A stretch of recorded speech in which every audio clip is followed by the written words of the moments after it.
Good morning friends. Good morning sir. और क्या हाल चाल है आपके? सर बढ़िया। सब ठीक ठाक है? अरे शुभांश, तुम्हारे हाथ में एप्पल फ़ोन? क्या गरीबों का कोई एप्पल फ़ोन आ गया है क्या? सर वो अपनी भी अब सर फुल इज्जत जो है ओके, सर, वो बिल्कुल। एप्पल के लेवल की हो गई है। अरे वाह, दिख रहा है दिख रहा है। क्योंकि सर वैसे तो आप जानती हैं सर, मैं 10,000 से मतलब 10,000 का फ़ोन बहुत मुश्किल से अफोर्ड करता हूँ। लेकिन सर इस बार क्या हुआ, मेरी माँ हो गई मुझ पर मेहरबान। क्या बात। और दे दिए मेरे हाथ में पूरे 1 लाख रुपए। तो मैंने भी सर तुरंत ही एप्पल का फ़ोन ले लिया और फ़ोन की गरीबी रेखा से थोड़ा ऊपर उठ गया। देखा फ्रेंड्स, आपका एक फ्रेंड मोबाइल की गरीबी रेखा से बहुत ऊपर चला गया।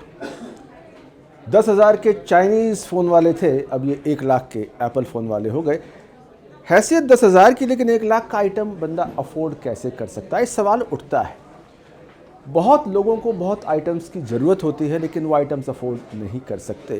तो कोई सरकार आती है और कहती है, भाई इतने पैसे हमसे ले लो और जो चीज़ ज़रूरी है, आटा चावल, वो ले लो।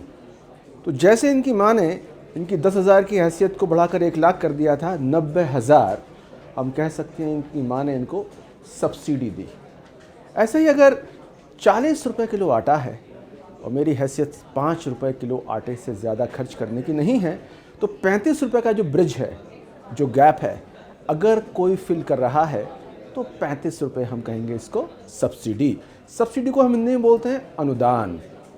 अनुदान अनुदान सुनते ही बात साफ होती है। दान शब्द हमने सुना है ना?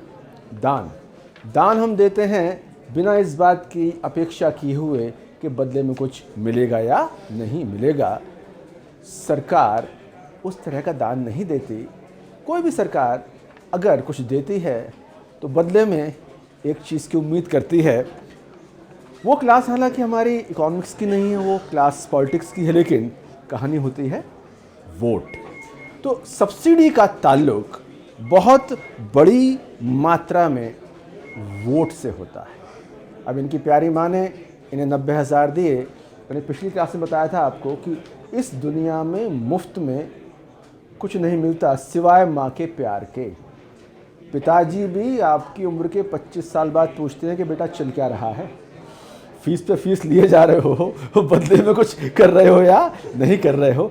माँ पूरी ज़िंदगी प्यार मुफ्त में लुटाती है।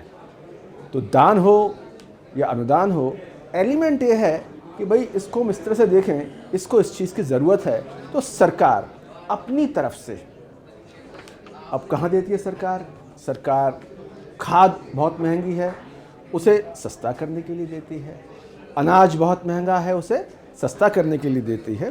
तो कुल मिलाकर हम ये कह सकते हैं कि एक तरह से जो चीज़ें मैं अफोर्ड नहीं कर सकता या कोई और अफोर्ड नहीं कर सकता, सरकार वो भी उनके अफोर्डेबिलिटी के दायरे में ले आए, तो इसे आप कह सकते हैं सब्सिडी। इसकी हिंदी बहुत सुंदर है, एक झटके में बात समझ में आ जाती है, अनुदान। इनकी बुरा ना माने, शुभांश जी की औकात 10,000 की थी और हैसियत इनकी 1 लाख की हो गई है। वो 90,000 सब्सिडी जो इनकी माँ ने दी। सर, आपने ये तो समझा दिया कि ये अनुदान है, बट ये अनुदान का पैसा सरकार के पास आता कहाँ से है? दीक्षा, बहुत सही सवाल पूछा। इकोनॉमिक्स में 2 सवाल सबसे महत्वपूर्ण मुश्किल हैं।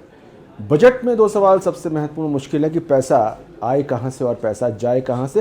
पैसा जाए कहाँ से, इस सवाल का तो बहुत आसान जवाब है। 2 लाख का एप्पल फ़ोन खरीद लो, 20 लाख की कार खरीद लो। खर्च करना बहुत आसान काम है, मुश्किल है कि पैसा आए कहाँ से। सरकार आखिर में टैक्स पेयर की जेब से लाती है।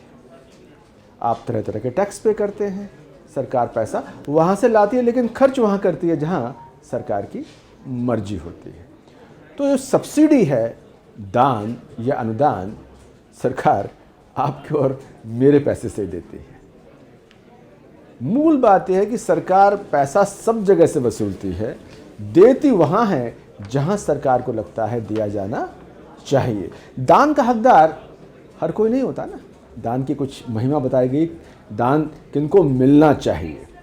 इकोनॉमिक्स में, बजट में दान उनको मिलना चाहिए जो वाकई उसके पात्र हैं, यानी कि 10,000 का मोबाइल इनके पास था, 1 लाख का मोबाइल चाहते थे। तो माँ को लगा कि मेरा गरीब बच्चा 90,000 दे दिए। सरकार को कई बार लगता है कि ये गरीब सेक्शन है, इसको ये मदद मिलनी चाहिए। तो सरकार कई तरह की सब्सिडी देती है, उसमें सबसे ज़रूरी सब्सिडी 2 तरह की होती है, एक खाद्य सब्सिडी और एक खाद्य सब्सिडी। 2022-23 में जो बड़े दस्तावेज पेश किए गए थे उसमें अनुमान लगाया गया था कि खाद्य फर्टिलाइज़र सब्सिडी पे करीब 1 लाख करोड़ रुपए का खर्च होगा, करीब 1 लाख करोड़ का खर्च होगा।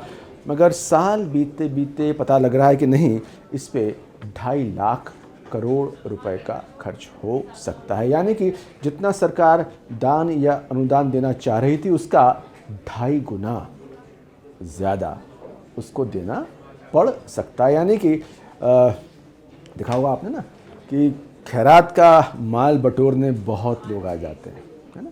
तो दान अगर सरकार देना शुरू करे, अनुदान अगर देना शुरू करे तो लाइन कई बार बहुत लंबी भी हो जाती है। सरकार ने सोचा कि 1 लाख करोड़ देके काम चल जाएगा, अब पता लग रहा है कि उतने में काम नहीं चलेगा। तो 1 लाख करोड़ का 2.5 लाख करोड़ खाद की सब्सिडी में जाने का अनुमान है। क्या सर अनुमान से 2 गुना ज़्यादा सब्सिडी खाद पर दिए जाने का अनुमान है? क्या सरकार के एस्टिमेट्स इतने गलत हो जाते हैं? ब्रिटिश सरकार है, अनुमान गलत क्या, वो सब कुछ गलत करके भी सरकार बनी रह सकती है और बाइज्जत सरकार बनी रह सकती है। अब तुम सोचो, तुमने बनाए अनुमान कि मेरी बर्थडे पे एस्टिमेटेड 4 फ्रेंड्स आएंगे, खर्चा होगा 20,000 और फ्रेंड्स आ गए 10, खर्चा होगा 1 लाख। तो क्या तुम्हारी इज्जत बनी रह सकती है?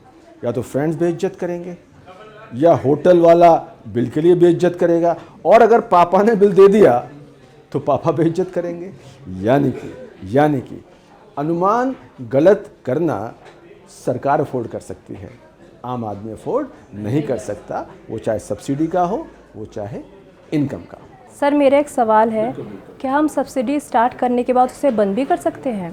भाई बहुत इंटरेस्टिंग सवाल है आपका। आप कॉलेज की कैंटीन में बहुत मुफ्त का माल उड़ाते हैं, 1 रुपए की चाय और 2 रुपए के समोसे। ज़रा सोचिए, 1 रुपए की चाय और 2 रुपए का समोसा कैसे मिल जाता है? कॉलेज इस पे अनुदान और सब्सिडी देता है, ठीक है। आप सब लोग बहुत अमीर परिवारों के बच्चे हो सकते हैं, 1 लाख का मोबाइल तुम्हारे भाई के पास है, लेकिन कॉलेज ये कह दे समोसा 10 रुपए का और चाय 20 रुपए की, कोई सब्सिडी नहीं, आपका रिएक्शन क्या होगा? नहीं, सस्ता मिलना चाहिए। यानी एक बार अगर सस्ते की आदत पड़ जाए तो बिना ये देखे कि हम अफोर्ड कर सकते हैं या नहीं, सस्ता ही मिलना चाहिए। तो सब्सिडी शुरू करना बड़ा आसान है, देना बहुत आसान है, लेना बहुत मुश्किल है। एक बच्चे को आप रोज़ चॉकलेट दे रहे हैं, उसे वो अपना हक मानने लगता है, और आप चॉकलेट देना बंद कर दीजिए, वो आपसे नाराज़ हो जाएगा। दूसरी बात साइकोलॉजी, तीसरी बात समझिए कि आप एक रोड पे जाते हैं, एक वहाँ बूढ़ी भिखारन बैठती है, आप रोज़ वहाँ उसे 10 रुपये देते हैं, बाई चांस एक दिन आप पॉकेट में 10 रुपये का नोट रखना भूल गए, आप चेक कर लीजिएगा, वो आपको इतना घूर के देखेगी उस दिन जैसे आपने कर्ज खाया है उसका। ये बात ह्यूमन साइकोलॉजी की, एक बार जो मुझे मिल गया वो मेरा है, वो मुझसे जाएगा तो मार मचाऊंगा। और एग्जाम्पल समझिए, दिल्ली में हर कोठी वाले की इच्छा होती है कि घर के सामने का 50 मीटर का एरिया वो घेर कर रखे, हर कोठी वाले की इच्छा होती है घेर कर रखे, और नॉर्मली घेर भी लेता है। कभी कॉरपोरेशन ने मार मचा दी तो उसका हक है वो, जो उसे वैसे प्राप्त था। तो 2 चीज़ होती है, हक कब बनता है? जब मैंने काम किया उसके लिए। कोई आपको दान दे रहा है, अनुदान दे रहा है, वो भी विड्रॉ जब होता है तो मारधाड़ मचती है। वापस आते हैं इनके एग्जाम्पल पे, भगवान ना करे इनका मोबाइल फ़ोन दोबारा खो जाए, फिर माँ के पास जाएं कि माँ दोबारा प्यार दिखाओ, विच मीन्स योर प्यार इज इक्वल टू 90,000 रुपीज़। माँ क्या कहेगी इनको, बहुत इज्जत से कहेगी चल फूट ले। तब माँ से नाराज़ हो जाएंगे यार कि पहली बार दे दिया था अब नहीं दिया। ये तो बात माँ और बेटे की हो गई, भिखारी और मेरे बीच की हो गई। अब आप सोचिए, सरकार दे रही है, दिए जा रही है। जैसा मैंने आपसे कहा कि इस दुनिया में मुफ्त का सिर्फ माँ का प्यार, या इनके केस में 90,000 का मोबाइल मिलता है। सरकारों को उम्मीद होती है कि भाई हमने आपको सब्सिडी दी, आप हमको वोट दे देना। अब आपने जिनको सब्सिडी दी उनसे वापस ले ली तो क्या आपको वोट देंगे? हर सरकार के मन में डर होता है। नेता किसी और चीज़ से नहीं डरता, वो डरता है कि वोट कहीं चला ना जाए। इसलिए तर्क के स्तर पर यह मानना बड़ा आसान है कि भाई अब आप 1 लाख का मोबाइल अफोर्ड कर सकते हो तो भाई 20 रुपये की चाय क्यों नहीं अफोर्ड कर सकते? इकोनॉमिक्स परफेक्ट है, मगर भाई पॉलिटिक्स परफेक्ट नहीं है। ये सारे बच्चे जुलूस बना के प्रोफेसर की पिटाई कर देंगे। या आज मैं उस भिखारिन को रुपए देना भूल गया, कल उसने घूर के देखा, परसों बद्दुआ भी दे सकती है। इसका कोई ताल्लुक लॉजिक से नहीं है, इसका ताल्लुक ह्यूमन साइकोलॉजी से है कि जो माल एक बार मिल गया वो वापस नहीं जाना चाहिए। इसलिए इकोनॉमिक्स ऑफ सब्सिडी कहती है कि सब्सिडी नहीं मिलनी चाहिए भाई, कोई लॉजिक नहीं है इसका। जो 50,000 पर मंथ कमा रहा है, 15,000, 20,000, 50,000, जो बाकी चीज़ें अफोर्ड कर सकता है। इस देश में 130 करोड़ मोबाइल हैंडसेट्स हैं, यानी 130 करोड़ मोबाइल हैंडसेट है तो 130 करोड़ के पास मोबाइल तो है ना। तो इनसे आप कहें कि जब मोबाइल अफोर्ड कर सकते हो भाई तो आटा भी अफोर्ड कर लो। मोबाइल तो मुझे एप्पल चाहिए तो आटा मुझे सब्सिडी वाला चाहिए। तो ये इकोनॉमिक्स ऑफ पॉलिटिक्स की जंग है, जिसका निष्कर्ष ये है कि सब्सिडी शुरू करना बहुत आसान है और बंद करना बहुत बहुत मुश्किल है।